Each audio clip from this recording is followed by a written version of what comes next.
inefável amor que nos redime do mal e nos oferece a paz contigo no ar eternal. Quero dedicar minha vida somente ao teu louvor, por tua graça sem par. Agora te rendemos por teu inefável amor que nos redime do mal e nos oferece a paz contigo no ar eternal. Quero dedicar minha vida somente ao teu louvor, por tua graça sem par. Santifica-me, Senhor, santifica-me, Senhor.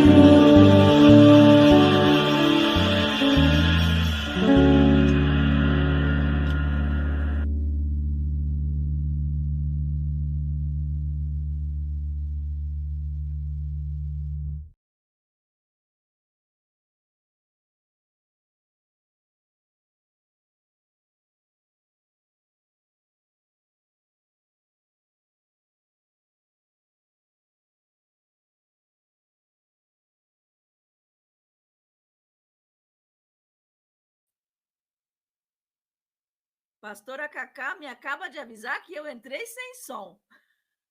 Desculpa, estou aqui dando discurso sem som.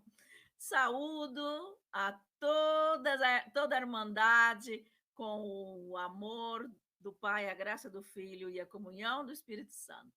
Desculpa, entrei sem som e estou aqui dando o maior discurso sem som. Ainda bem que a reverenda Cacá está nos bastidores e me escreveu pelo chat. Você está sem som. Vocês notaram que houve uma mudança no programa. O que aconteceu? Nós teríamos que ter iniciado o programa da tarde às 13 horas. Porém, passava das 13 horas e nós ainda estávamos no programa da manhã. E sem descanso. Então, extrapolou, o horário da manhã extrapolou. Nós teríamos 1h30 de descanso e esse descanso não houve. Houve um descanso porque, infelizmente, a pastora Viviane não vai poder estar conosco. Ela teve um probleminha e não vai poder estar conosco. E na próxima vez ela estará, porque haverá outros fóruns. Esse é só o primeiro. E queremos continuar. Ela ficou triste porque ela não ia poder estar. Ela estava triste porque queria estar presente, mas não pôde. Motivo de força maior, a gente não pode fazer o quê, não é? Então, é isto. A mudança de programa é isto, por isso que nós vamos começar agora às 14 horas do Brasil, porque a pastora Viviane não pôde estar. E porque nós extrapolamos o horário e ficamos sem descanso. Então, agora eu vou convidar a reverenda Cacá, que está aqui. Vou trazer ela está nos bastidores. Bem-vinda, querida. Oi, paz. Não vai fazer igual eu, ficar sem telefone. Ontem a mesma coisa. Não, e sem contar essas coisas, que às vezes o microfone não funciona. Então, assim, é um negócio. Mas é uma alegria enorme. Falando sem som. Ainda bem que você avisou aqui, Renê, o som. É uma alegria receber você. É uma alegria. Muito obrigada por ter aceitado o convite. Nos honra a sua presença, nos engrandece. Eu vou deixar a palavra com você vou para o bastidor e ficar te vendo de lá, tá bem? Muito obrigada pelo convite, assim, muitíssimo obrigada mesmo. E vamos partilhar, né? Vamos partilhar. Ok, Com você. ok. Irmãos e irmãs, eu me apresento, né? Eu falo meu respeito. E a minha reflexão eu faço a partir desse lugar que eu ocupo como mulher preta, que vive na periferia, na Baixada Fluminense, e que, ao longo dos anos, faço minha praxis pastoral com pessoas que eu chamo de pequeninas do Senhor, né? Dependentes químicos, pessoas em situação de rua, e por longos tempos, longos anos, adolescentes em situação de privação de liberdade. O meu encontro com esses adolescentes, e eu não posso negar que isso me constitui, né, que isso está mesclado ao que eu sou, não é uma coisa à parte do que eu sou, está mesclado ao que eu sou. Ele se deu em 1994, e nessa aproximação e partilha, eu observei que um número grande dos adolescentes eram negros e nascidos em lares evangélicos, ou haviam passado por igrejas evangélicas. Alguns, inclusive, eram filhos de pastores e pastoras, lideranças de igrejas evangélicas. E isso, de verdade, me comoveu muitíssimo, me inquietou muitíssimo. Eu me questionava o que acontecia nas nossas igrejas, nas nossas comunidades de fé, que efetivamente não se fazia um ninho para esses adolescentes. Ao longo dos anos, eu observei que eles eram de famílias bem empobrecidas e que buscavam, na criminalidade, contribuir efetivamente com o pão de cada dia da sua família. Eu ouvi muitos relatos emocionantes que me despertavam para essa realidade do empobrecimento da população. E eu descobri também que havia um outro elemento para esse adolescente se sentir atraído, né, pela criminalidade, ou por entrar pelo tráfico de drogas, e em especial eu estava com uns meninos que estavam no tráfico de drogas, me chamou muito a atenção o desejo que eles tinham de consumir. Não que o consumir fosse uma coisa ruim, né? Não que o consumir seja uma coisa ruim, mas eu me questionava assim, porque o consumir estava intimamente relacionado ao receber o reconhecimento de ser pessoa humana, né? de existir, de ser valorizado, né?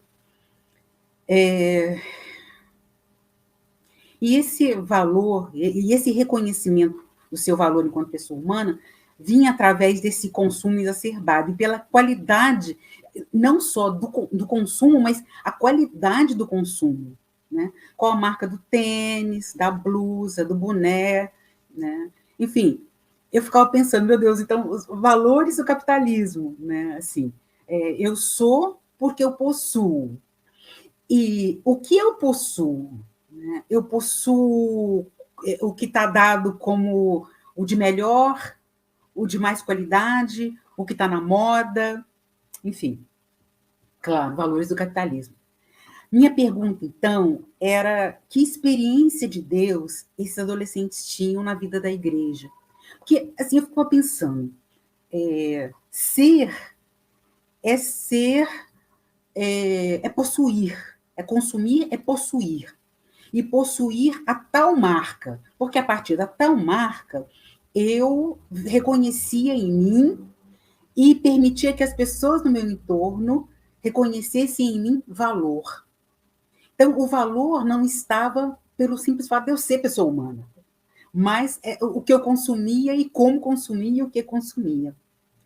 E essa era a experiência que eles traziam a partir da sua experiência de fé, né, dentro das suas igrejas.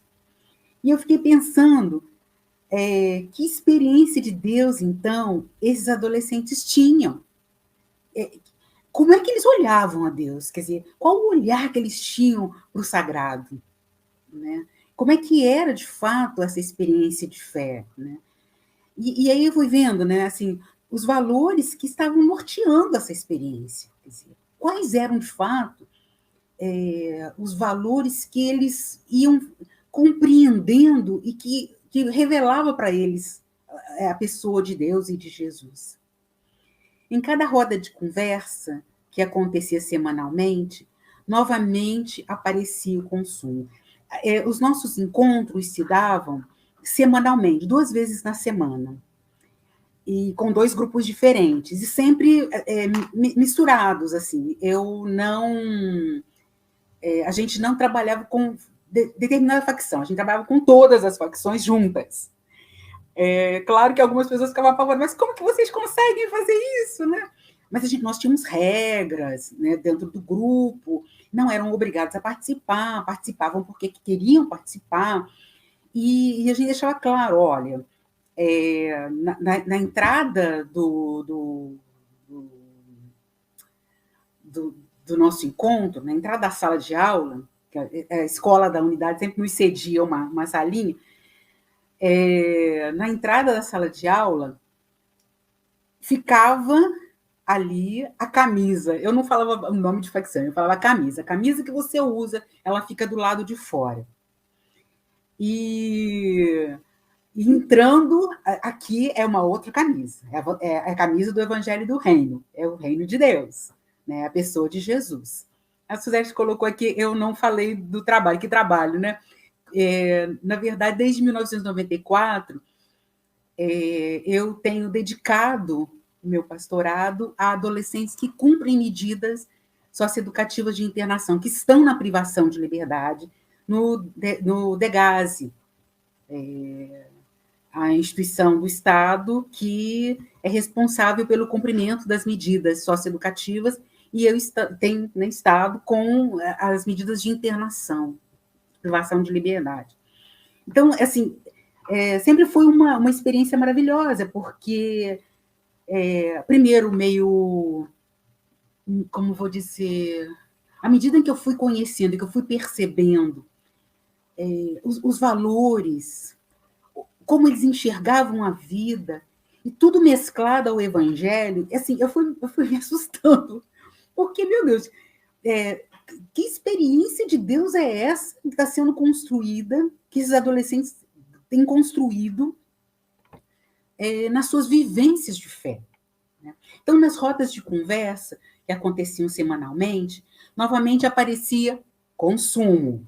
O consumo sempre estava presente. E o consumo como que tatuando o valor que eles tinham. Então, eu fui entendendo que a imagem de Deus que esses adolescentes traziam consigo estava, de certa forma, associada ao possuir e ao consumir. É estranho falar isso, né, irmãos? Mas eu percebi isso.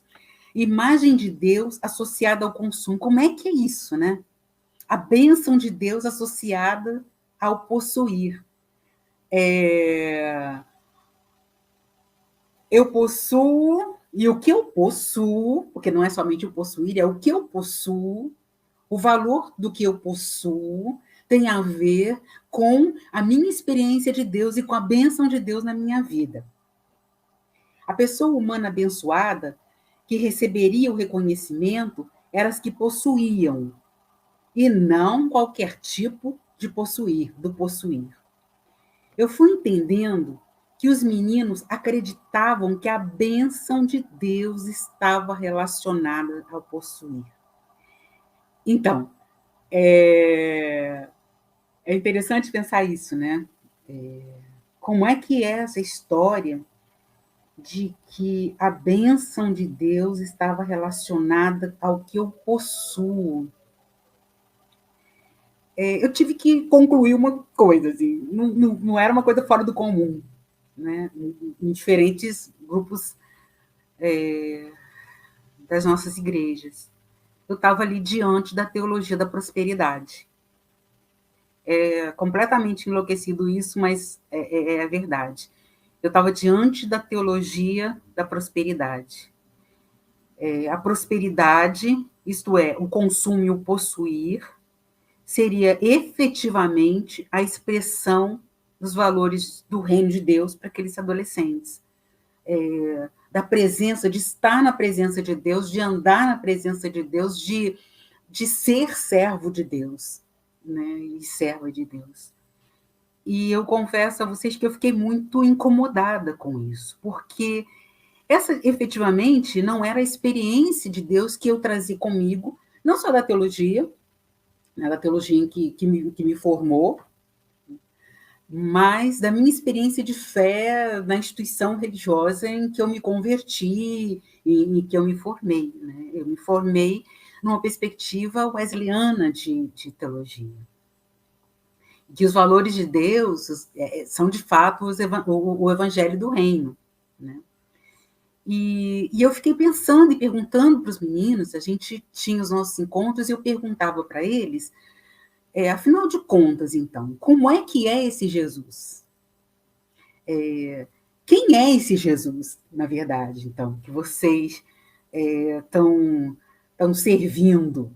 Né? E olha que já estavam vivenciando as práticas da criminalidade, mas ainda com uma fé bem enraizada num Deus até meio mágico, né? que livrava na hora da troca de tiro, e eu costumava brincar, olha, Deus não é Papai Noel, né? Que aparece uma vez no Natal, não é dessa maneira. Né? Vamos, então, conversar sobre isso. E eu fui, à medida que a gente ia se relacionando, que a gente ia aprofundando esse contato, nos nossos encontros semanais, eu fui percebendo que a gente tinha que ir mais profundo, a gente precisava teologar, a gente precisava construir teologia juntos, na verdade. E eu vou dizer a vocês, irmãos e irmãs, saiu coisas maravilhosas, como, por exemplo, o nascimento de Jesus. Se Jesus nascesse hoje, aonde ele nasceria? Então, alguns diziam, na favela. Teve um menino ainda mais audacioso que disse ele seria e estaria como população em situação de rua. Mas eu conversava com ele e mas, gente, se Jesus nasceria na favela, se Jesus seria população em situação de rua, quer dizer, o que tem a ver com você, então, acreditar que você tem que possuir o tal tênis, né, o tênis da marca do ano, para você ser? Você não é só pelo fato de você ser pessoa humana, de você ter nascido, de você ter chegado a essa vida. Eu tive que também concluir que não era por acaso. Né? A igreja estava realmente muito mergulhada nessa teologia da prosperidade,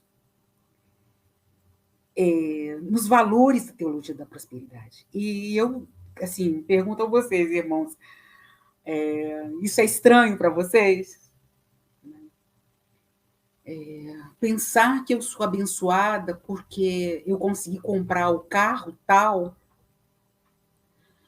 porque eu estou vestindo a marca tal, e não pelo fato da experiência do Jesus de Nazaré, dessa escolha radical do Jesus de Nazaré, de se fazer carne, de habitar entre nós.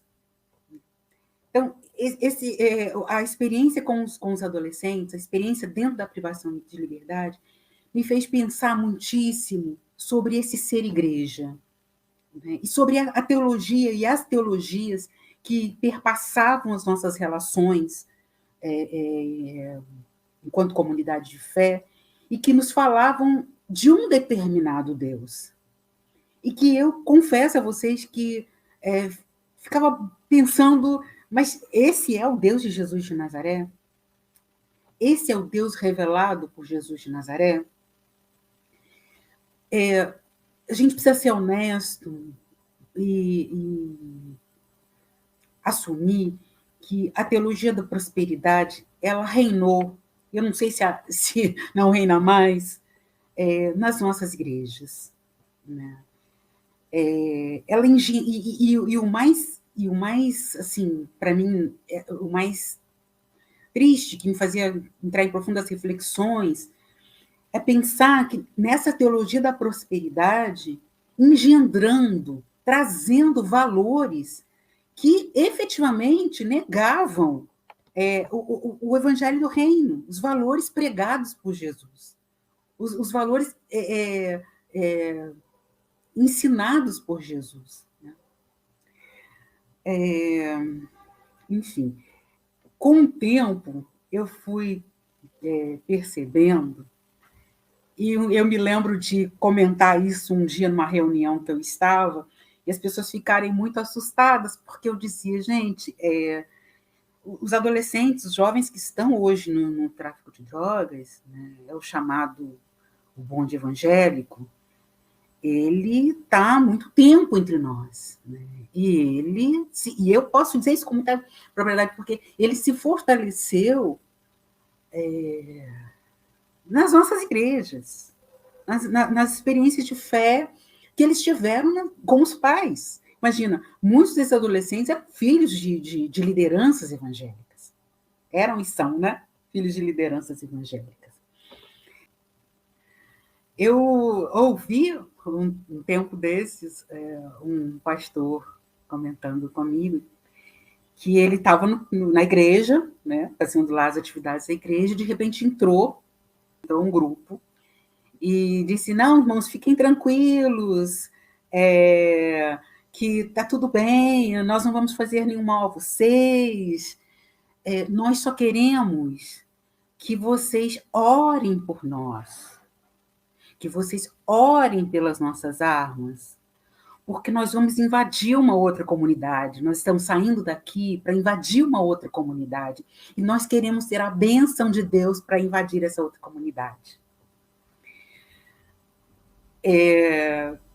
Irmãos e irmãs, isso tem a ver com o Evangelho? Isso tem a ver com a imagem do Deus revelado por Jesus? Isso tem efetivamente a ver com o ser evangélico?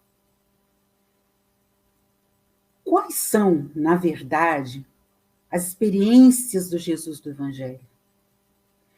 Aonde se deu o seu nascimento? Aí eu trago a memória, né, o que a adolescente falava, que ele nasceria hoje na favela, ou quem sabe seria um irmão em população, em situação de rua, né?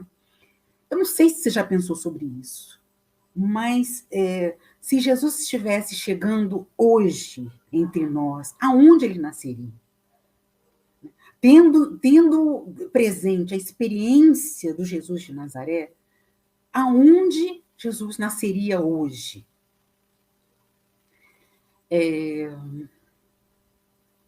Qual o olhar que nós temos para esse Jesus nascido em Nazaré? Como é que isso, como é que a gente se acomoda, ou a gente não se acomoda dentro dessa experiência? Eu levanto essas questões a partir da minha experiência. Eu estou com os adolescentes em situação de privação de liberdade, na socioeducação, desde 1994. Então, eu vi muita coisa, eu vi as transições, né, vividas pela criminalidade, pelo tráfico de drogas, e sempre a presença desse Deus meio mágico, desse Deus meio Papai Noel. Eu tenho vários relatos, assim, de salvamentos mesmo, de salvamentos, de livramentos, e dessa construção, dessa imagem de Deus mesclada a um Papai Noel, que traz o presente, e que tem que me dar, porque é muito interessante, porque a gente começa a ver até, inclusive, orações que afirmam que Deus tem que me dar assim, assim, assado, porque a promessa do Senhor. Não que o Senhor Deus da nossa vida não seja o cuidador, o amparador, mas ele não é o nosso empregado. Servos somos nós. Lembra daquela história lá, né, em que o Senhor manda que o profeta vá lá na casa do oleiro, ver como é que o barro forja o jarro, e como o jarro, o que acontece com o jarro quando ele trunca um pouco e não sai devidamente, como o oleiro estava imaginando, ele é quebrado, ele é feito de novo. Então, a minha experiência acompanhando esses adolescentes me abriu os olhos para perceber que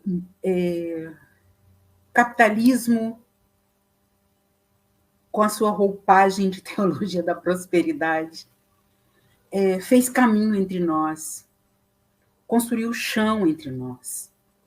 E a gente, ao invés de ser o servo, o vaso, melhor dizendo, o vaso que está na mão do oleiro para ser trabalhado pelo oleiro, a gente quase que se faz oleiro, né? E a gente dita as regras do Senhor. Isso é um grande equívoco e um desconhecimento da real imagem de Deus.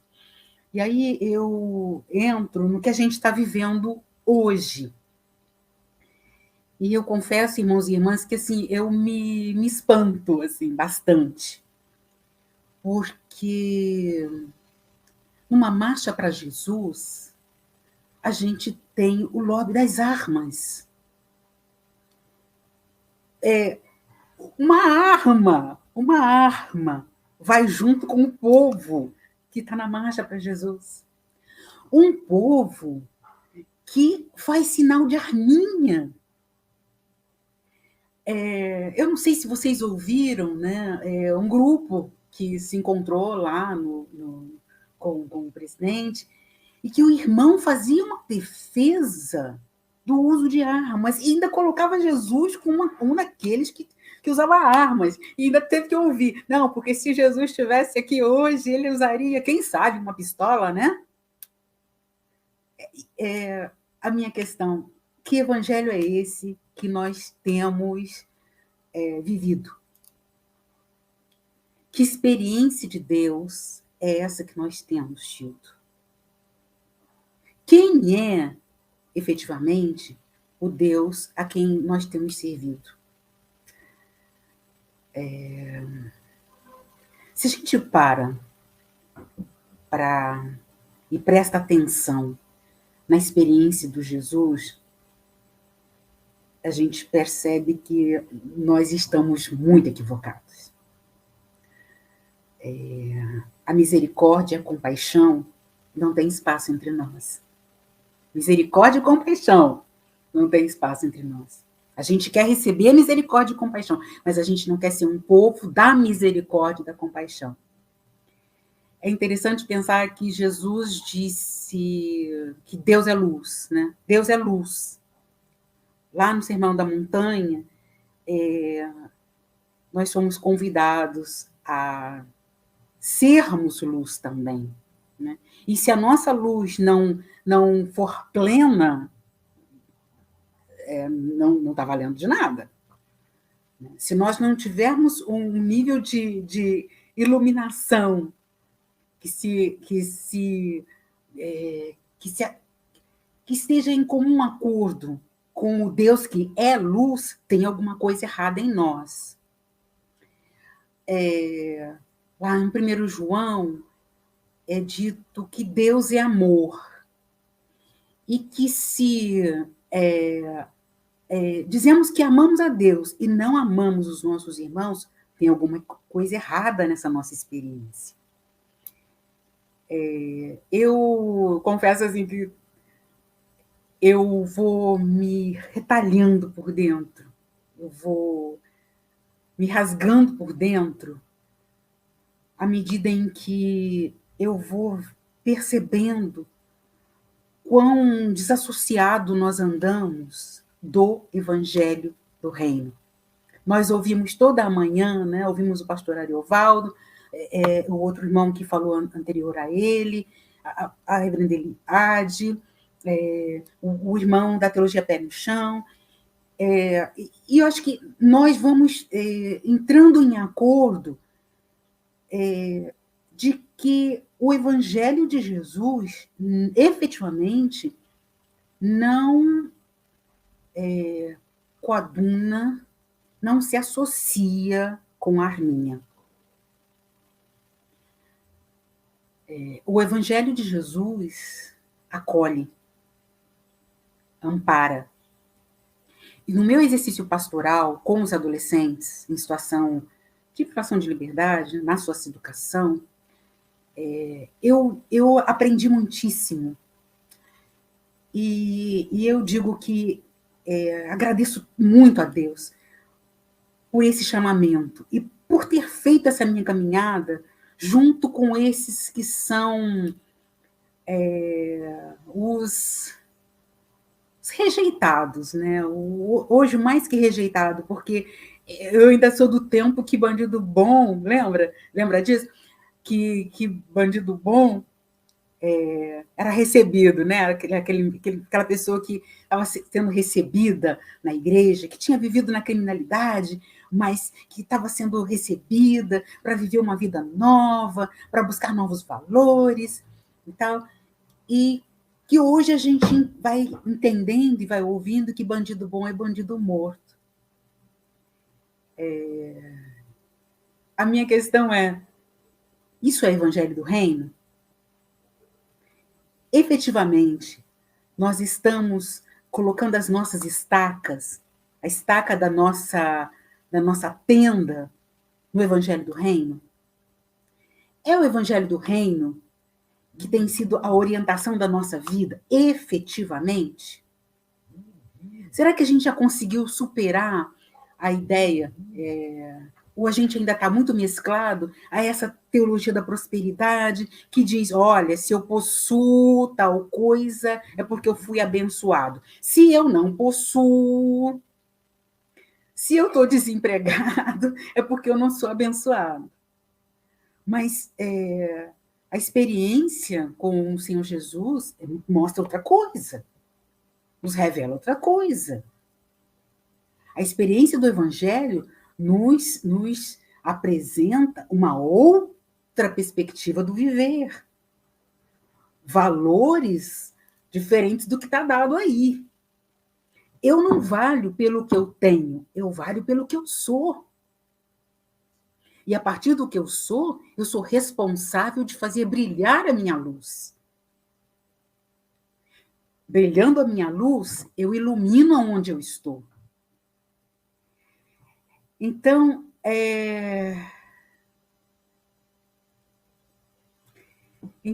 Cláudia, pesquisa, na verdade, eu não escrevi ainda sobre essas coisas.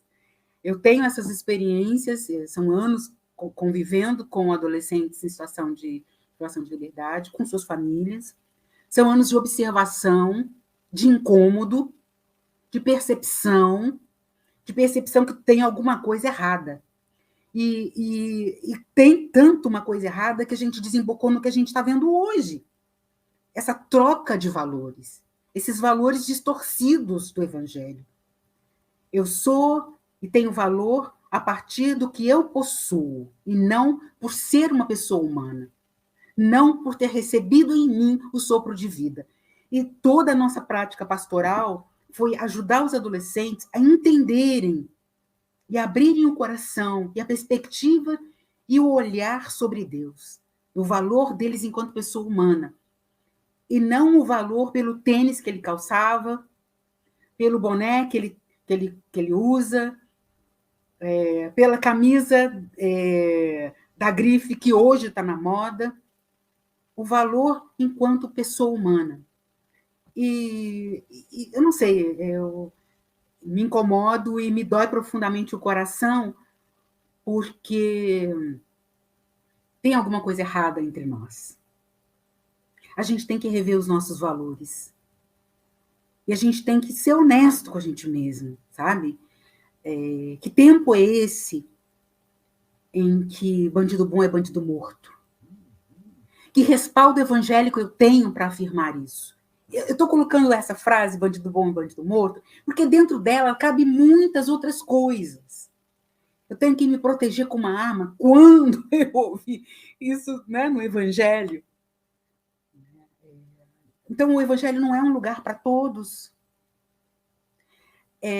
O reino de Deus não é um espaço para todas as pessoas humanas. E o Evangelho, então, não me faz em conexão com o todo, com o cosmos. Essa experiência também é muito rica. Retomar o Evangelho que nos faz parte uns dos outros. E que também nos faz conexão com a natureza. Que também nos faz fazer a defesa do meio ambiente. Que me impulsiona a cuidar da árvore que eu tenho na minha calçada. Que me dá luzes para entender que os animais não têm que ser abusados, não têm que ser usados como objetos, por quem tem vida. Eu penso que este é o tempo, nesse momento é o tempo, de revermos os nossos conceitos, os nossos valores, observarmos os nossos valores. O que está sendo valor para nós? Ainda é a lógica da prosperidade? Ou estamos nos conectando com o Jesus dos evangelhos que diz: bem-aventurados misericordiosos, porque alcançarão misericórdia. Bem-aventurados que têm sede e fome de justiça, porque serão saciados. Eu ouvia tanto o pastor Ariovaldo quanto o outro pastor da teologia Pé no Chão, falando da necessidade da gente, a partir dos valores do Evangelho, entender que os bens da cidadania são para todas as pessoas, não para o grupo seleto.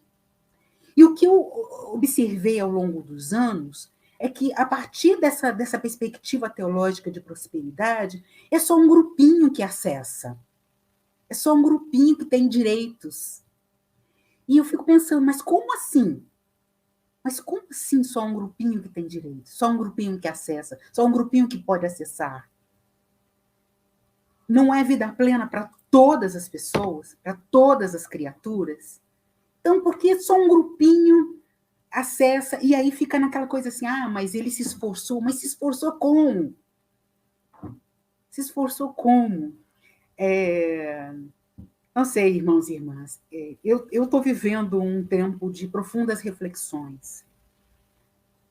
Não estou pronta ainda, estou em processo.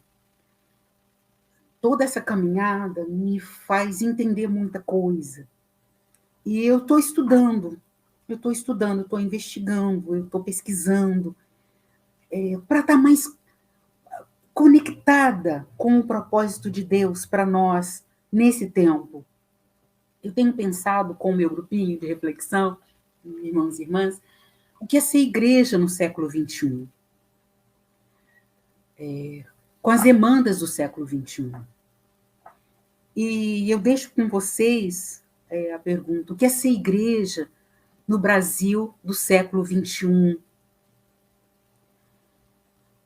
Num Brasil onde mais de 30 milhões de pessoas estão passando fome. A gente já tinha superado isso, né?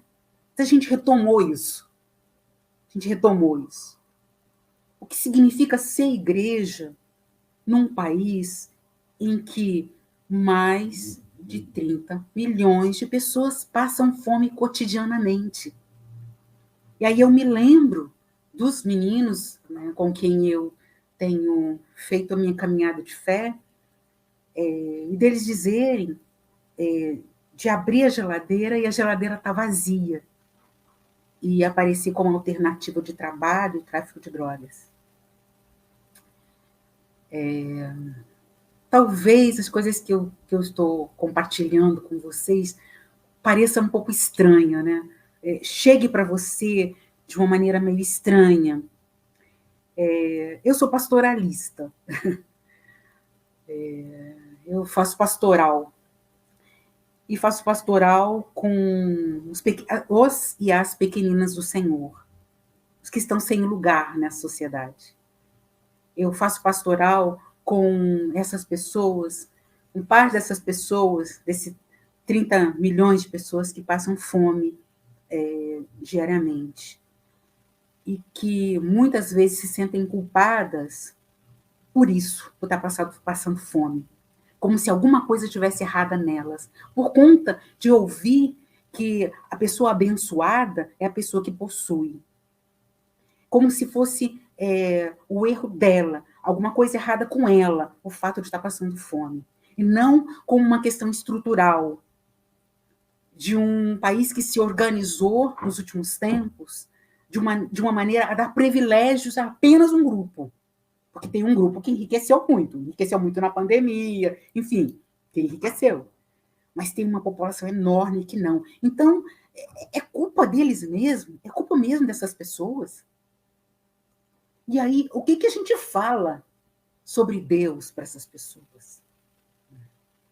Enquanto igreja do século XXI, o que a gente fala efetivamente para essas pessoas que pensam que são amaldiçoadas porque não têm o pão de cada dia?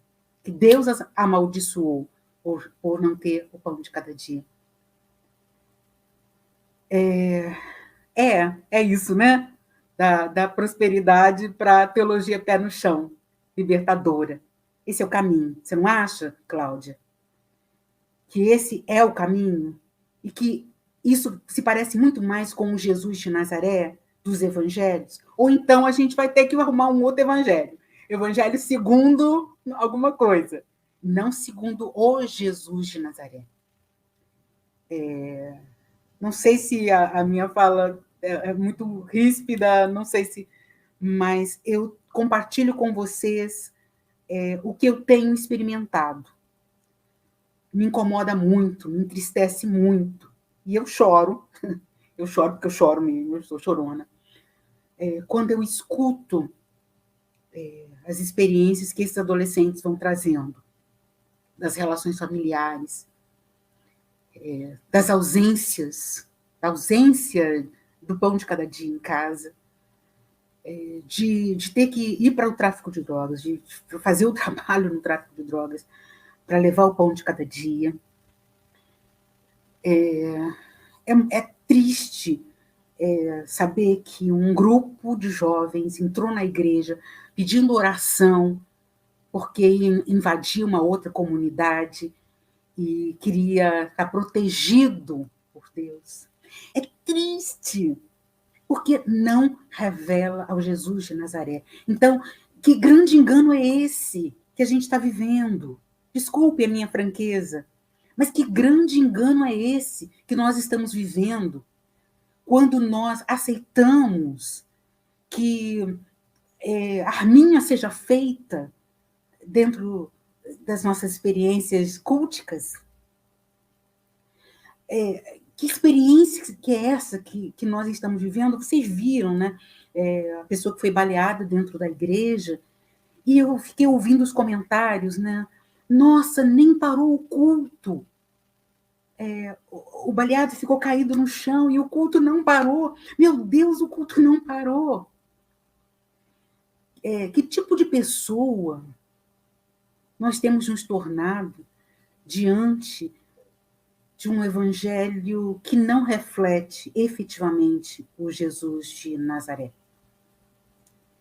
Que qualidade de crentes somos nós quando não estendemos a nossa mão para o necessitado? Quando olhamos para o necessitado como responsável único pela sua situação, sem olhar mais amplamente como é que está sendo construída, como é que foi construída essa sociedade.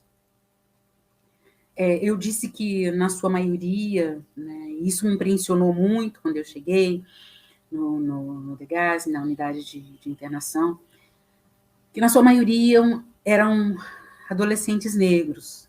Eu fiquei muito chocada com isso.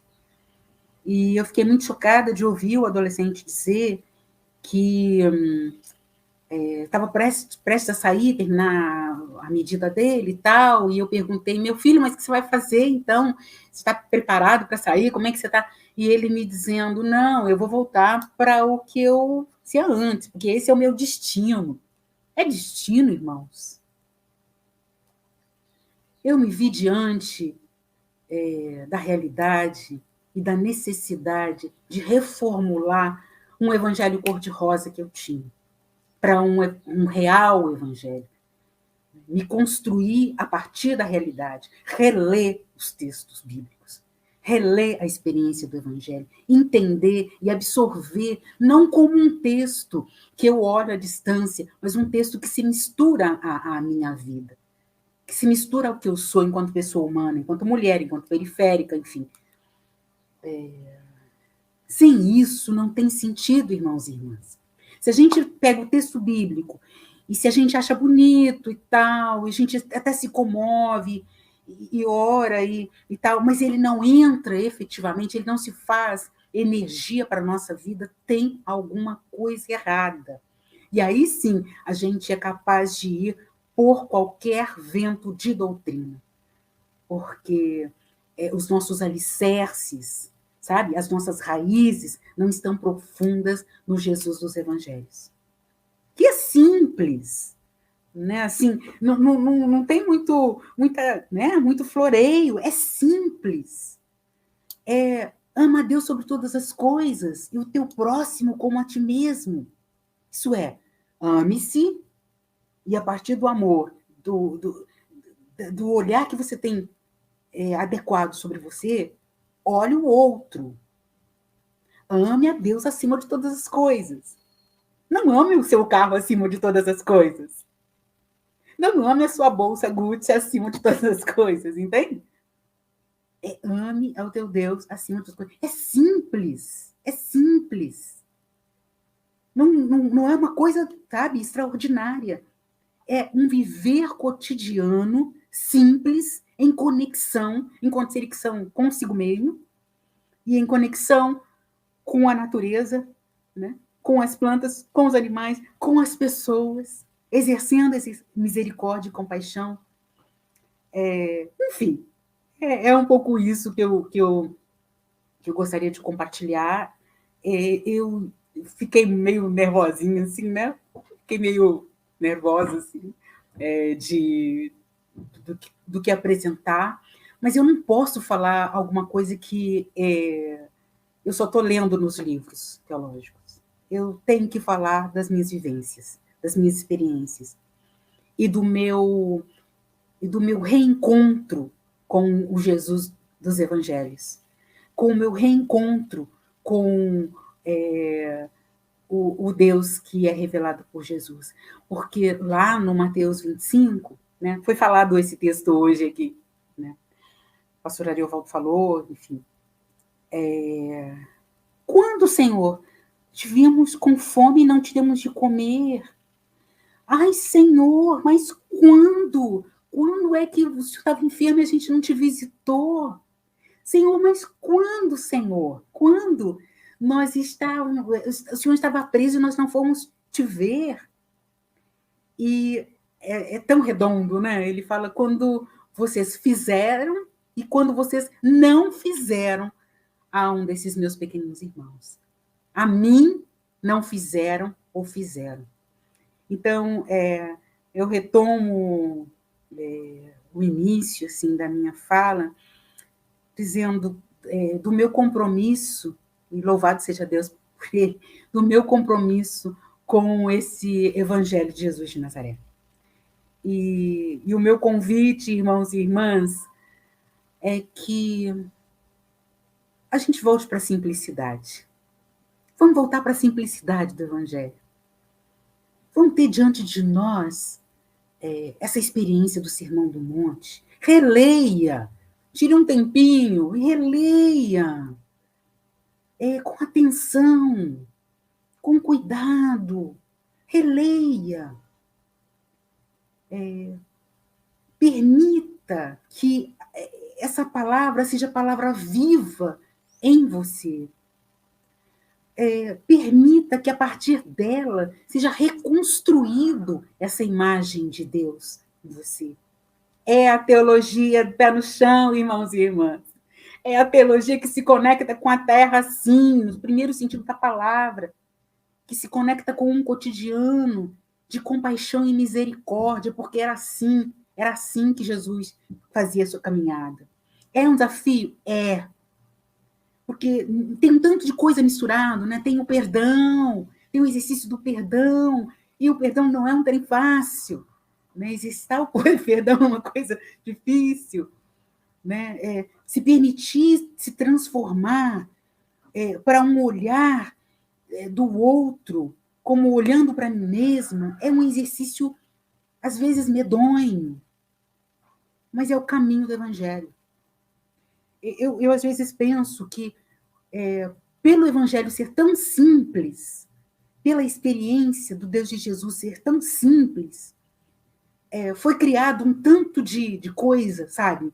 Para um pouco... Não, vamos agregar uma coisinha aqui, outra coisinha ali, né? Para ver que se dá uma recheada nessa experiência de Deus, que é muito simples. Viver o cotidiano, viver em amor, viver em partilha. Isso é muito simples. É só isso. Mas isso é o tudo, isso é o todo. E eu ouso dizer que, por tantos penduricalhos que nós colocamos na experiência do Evangelho, a gente tem as aberrações que a gente tem hoje. A gente tem... eu vou frisar essa coisa das armas, porque eu lido com jovens que usam armas, que matam e que morrem. Então, isso não. É inaceitável. É inaceitável. Isso não tem nada a ver com o Evangelho do Reino. Que retomemos a simplicidade do Evangelho, que é a vida plena para todas as pessoas, que é vida plena para meninos e meninas em situação de vulnerabilidade. É vida plena para mulheres vítimas de violência doméstica. É vida plena para a juventude negra que sai e que as mães ficam em casa com o coração na mão porque não sabem se os filhos vão voltar. É vida plena para os homens. É verdade, é vida plena para os homens. Para eles estarem mais conectados com eles mesmos, com os sentimentos, sabe? De não ter vergonha de chorar. Essa bobagemzinha que o homem não pode chorar, porque ainda, imagina, ainda se pensa assim. É desafio. Eu acredito piamente que viver a simplicidade do Evangelho, retomar o Jesus de Nazaré, e essa simplicidade do cotidiano é um desafio, irmãos. Porque é mais fácil os penduricalhos. É mais fácil os penduricalhos do que entender que tudo é graça. Que a graça de Deus está sobre nós. E porque ela está sobre nós, nós que vamos entrando dentro dela, podemos experimentar a santificação. Não é assim? Sem a qual ninguém verá o Senhor? Santificação é isso, irmãos e irmãs. É esse cotidiano de simplicidade, de renovação interna, sabe? Daquelas questões internas que perambulam internamente dentro de nós, na nossa mente, no nosso coração. Enfim, e eu convido irmãos e irmãs que desfrutem da graça de Deus, que mergulhem na graça de Deus, revelada na experiência de Jesus a partir dos evangelhos. Claro que eu fiquei um pouco nervosa aqui, mas é essa partilha, e que essa seja uma abertura, assim, né, que essa minha fala, para a gente refletir mais profundo. Acho que, quem sabe, nos nossos próximos encontros, a gente aprofundar na teologia pé no chão, sabe? Viu, irmão?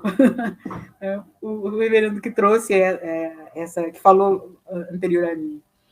Da gente aprofundar sobre essa teologia, da gente substituir essa prosperidade, esse entendimento do que é ser próspero, por essa teologia que é pé no chão e que ela sim nos faz prósperos e prósperas.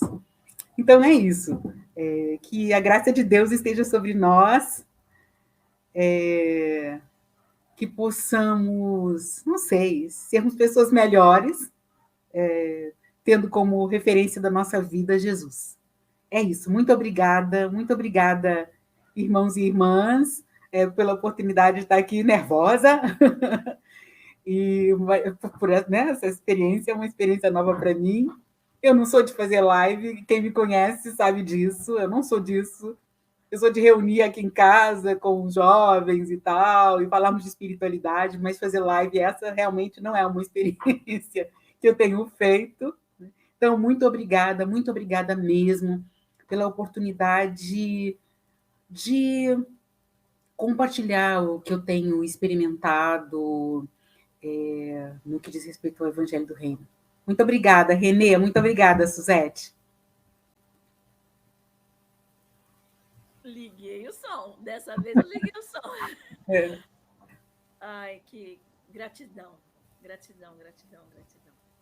Olha, estava lendo aqui as declarações de amor aqui, que você recebeu um montão aqui de declaração de amor.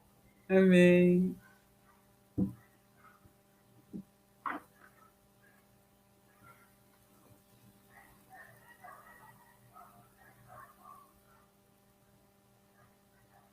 Eu acho que você está sem som de novo.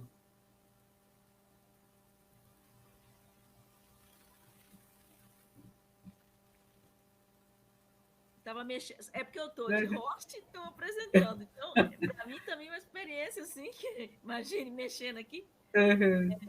Mas, Renê, assim, fazer uma conversinha de comadres aqui. Muito obrigada, Renê, e muito obrigada, irmãs e irmãos que estão fora do Brasil e que se compadecem. Muito obrigada, Suzete, assim, pela oportunidade que nós estamos tendo de refletir mais profundamente sobre esse tempo, de uma maneira leve, de uma maneira doce, porque eu percebi isso também, né? De uma maneira tão doce, tão evangélica, no primeiro sentido da palavra. Desde ontem, assim, eu fui ouvindo, e eu fiquei um pouco mais corajosa, porque eu vi, assim, as falas ontem, e falas recheadas com tanto amor, trazendo questões sérias, com tanto amor, com tanta compaixão. Vocês são esse instrumento de Deus para nos abençoar nesse tempo tão difícil que a gente está vivendo no país e que às vezes não, muitas vezes traz tanta tristeza, né, para o coração, as diversas experiências que a gente tem vivido no país inteiro. Então, muito obrigada, queridas. E assim, esse é o primeiro e que os próximos a gente possa assim, ir aprofundando mesmo, né? Fazendo uma espécie de contracultura no sentido, vamos pensar mais no que significa aqui essa teologia pé no chão, essa teologia conectada com a realidade, né? Eu acho que é isso, eu estava esperando, porque geralmente quando há uma conferência, não, os conferencistas palestrantes mandam o que eles vão, a palestra sobre o que eles vão falar. E alguns pastores disseram, você quer que eu envie o que eu vou falar? E eu disse, não, eu não quero saber. Eu não sei o que cada um vai falar. Uhum. Depois de você vem um sacerdote anglicano lá de Londres, eu não sei sobre o que ele vai falar.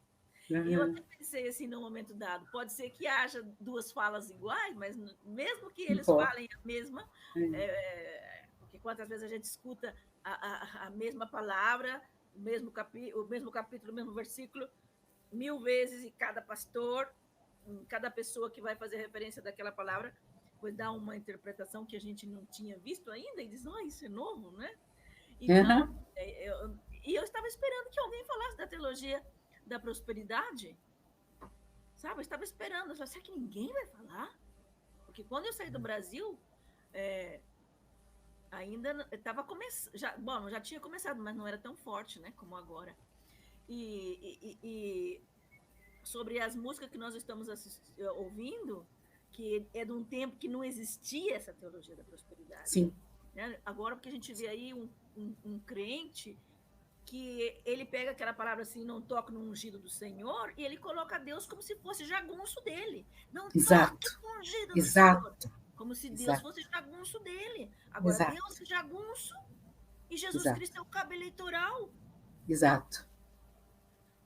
Infelizmente, eu vou avaliando que a teologia da prosperidade ela nos levou a esse lugar. Ela nos trouxe a esse lugar. Falou sobre quantidade, qualidade, que diz que ao avivamento. Que avivamento é este? Sim.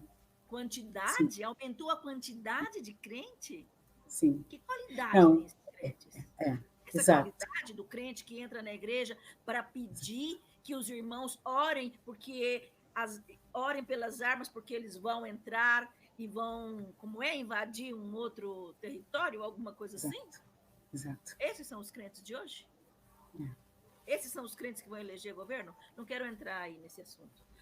Bom, eu vou pôr uma música. Obrigada, querida. Tempo bom, que a gente não... Que ninguém matava ninguém dentro da igreja. Uhum.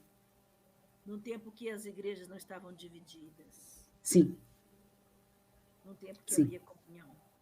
E a pluralidade do pensamento, o direito ao pensar diferente. Eu estava conversando com um pastor e ele me disse que são como 50 terreiros de igrejas, de terreiros de matriz africana, que são invadidos. Renê, e você já observou? Você observou? Direito mais de professar Sim. sua religião. E você já observou? De associar as religiões de matriz africana com o demônio? Sim. Porque as religiões de matriz africana não existe céu e inferno. Céu e inferno existe nas religiões cristãs, existe a religião muçulmana e existe a religião hebreia, mas não existe nas religiões de matriz africana, nas religiões afro-brasileiras. E o mais louco... Divindades representando os elementos da natureza, o vento, o temporal, o mar, os rios, as florestas. Não tem céu e inferno. Céu e inferno está na Bíblia. Exato. E você viu, Renê? Então não dá para associar a companheira aqui posta assim, racismo, querida. Claro que é racismo, claro que é racismo. Racismo. E você, Renê, e você percebe quem é que nas comunidades, nas favelas, entram, quebram e expulsam? São traficantes, mas quem são esses traficantes? Entende como é que é distorcido esse magodeio? A gente não vai deixar o reverendo Joab falar. Vamos relembrar um tempo bom, um tempo que Deus não era jagunço e que Jesus Cristo não era cabo eleitoral. Era lá.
Tu